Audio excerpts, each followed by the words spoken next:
தமிழக உரிமைகளை பறித்தவர் பிரதமர் மோடி, அதற்கு துணை நின்றவர் இபிஎஸ் என தமிழக காங்கிரஸ் தலைவர் செல்வ பெருந்தகை கடுமையாக சாடியுள்ளார். மோடி போல் யாரும் கிடையாது, பாஜக போல் எந்த தலைவரும் கிடையாது. சொல்வார்கள், செய்ய மாட்டார்கள்.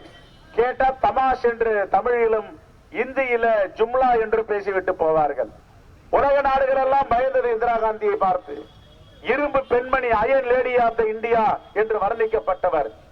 ஆனால் இன்று சீனாவில 20,000 சதுர கிலோமீட்டர் இடத்தை தாரை வார்த்தை கொடுத்துவிட்டு மௌனம் சாதிக்கிறார் மோடி. உள்ளூர் மக்களுக்கும் விசுவாசமாக இல்லை, வெளியுறவு துறையிலும் நியாயமாக நடக்கவில்லை.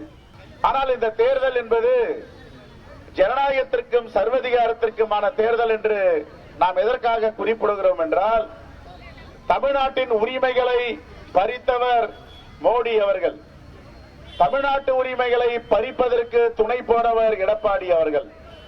இரண்டு பேர்களும் எதிரணியிலே நிற்கிறார்கள். எதை வைத்து இவர்கள் தமிழ்நாட்டு மக்களிடம் வாக்கு கேட்க முடியும்? ஒருவர் எடுப்பவர், இன்னொருவர் கொடுப்பவர். மக்களுடைய வரி பணத்தை எடுப்பவர் நரேந்திர மோடி, மக்களுக்காக கொடுப்பவர் தலைவர் ராகுல் காந்தி அவர்கள். செய்திகளை உடனுக்குடன் தெரிந்து கொள்ள உடனே சப்ஸ்கிரைப் பண்ணுங்க.